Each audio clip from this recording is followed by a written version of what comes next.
பழைய ஃபோர்ட்ஸ்லாம் ஒரு விஷயம் நோட்டீஸ் பண்ணலாம், இது அமெரிக்கன் கார் இல்லையா, ஸோ லெஃப்ட் ஹேண்ட் டிரைவ்ல இருக்கக்கூடிய வெஹிக்கிள்ன்றதுனால உங்களுக்கு பானட் லீவர் ஓப்பனர் வந்து இந்த லெஃப்ட் ஹேண்ட் சைடில் ப்ரொவைட் பண்ணியிருப்பாங்க. அண்ட் இந்த பானட் லேட்ச் வந்து இந்த மாதிரி புல் டைப்ல கொடுத்துருக்காங்க. பழைய ஃபியஸ்டா அண்ட் ஃபிகோல வந்து இந்த மாதிரி புல் டைப்ல கொடுத்துருப்பாங்க. அண்ட் இந்த ஃபர்ஸ்ட் அண்ட் ஃபிகோவை பொறுத்த வரைக்கும் இன்ஜின் ஆப்ஷன்ஸ்ல பார்த்தோம்னா ஒரு 1.2 லிட்டர்ல 1242 சிசில ஒரு பெட்ரோல் இன்ஜின், அது வந்து டியூரா டெக் இன்ஜின் அப்படின்னு சொல்லுவாங்க.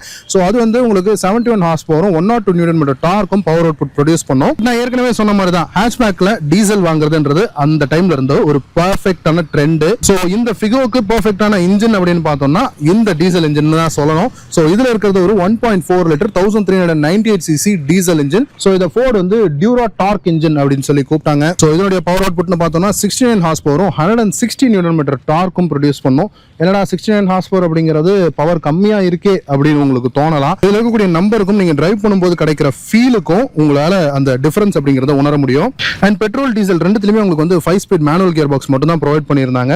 அண்ட் பெட்ரோல்ல உங்களுக்கு மைலேஜ் பார்த்தோம்னா ஒரு 12 to 15 கிலோமீட்டர் பர் லிட்டர் வந்து கிடைச்சிட்டு இருந்தது. அண்ட் டீசல்ல உங்களுக்கு மைலேஜ் வந்து 16 உங்களுக்கு ஆவரேஜா சிட்டிலையும் அண்ட் லாங்ல 19, 20 ஈவன் அதுக்கு மேல கிடைக்குதுன்னு நிறைய பேர் வந்து ரிப்போர்ட் பண்ணியிருக்காங்க. அண்ட் இன்னொன்னு, இந்த டியூரா டார்க் இன்ஜின் வந்து கொஞ்சம் ஒரு நாய்ஸியான இன்ஜின் அப்படின்னு தான் சொல்லணும். அந்த டைம்ல டீம் பிஹெச்பி ஃபோரம்ஸ்ல இது வந்து ஒரு டிராக்டர் லைக் சவுண்ட் கொடுக்கக்கூடிய இன்ஜின் அப்படின்னு கூட சொல்லிட்டு இருந்தாங்க. எனவே இந்த நாய்ஸ் அண்ட் வைப்ரேஷன்ல ரிஃபைன்மெண்ட் அப்படிங்கிறது கொஞ்சம் கம்மியா இருந்தாலுமே இதனுடைய ரிலையபிலிட்டி அப்படிங்கிறது இன்னைக்கும் சான்ஸே இல்ல. அண்ட் இந்த ஒரு சின்ன ஹேட்ச்பேக்ல இந்த ஒரு சின்ன இன்ஜின் ஸ்பேஸ்ல இந்த இன்ஜின் வந்து ஃபுல்லா ஆக்குபை ஆயிருக்கிறத நம்மளால பார்க்க முடியுது. அண்ட் ஃபோர்ட் வந்து இன்சுலேஷன் அப்படிங்கிறது பானட் கீழேயும் கொடுத்திருக்காங்க அண்ட் பின்னாடி ஃபயர் வால்லையும் நல்ல ஒரு இன்சுலேஷன் அப்படிங்கிறது ப்ரொவைட் பண்ணிருக்காங்க. பட் இருந்தாலுமே இன்ஜின் நாய்ஸ் வந்து உங்களால கேபின்ல உணர முடியும் தான். பட் இருந்தாலும் டீசல் கிளாட்டர் அப்படிங்கிறது அந்த டீசல் இன்ஜின் நாய்ஸ் பிடிக்கிறவங்களுக்கு கண்டிப்பா ரொம்பவே ஒரு பிடிச்சமான ஒரு சவுண்ட் தான் சொல்லுவேன். ஸோ எவ்வளவு பேருக்கு அந்த டீசல் இன்ஜின் சவுண்ட் பிடிக்கும் அப்படிங்கறத கீழே கமெண்ட் செக்ஷன்ல சொல்லுங்க.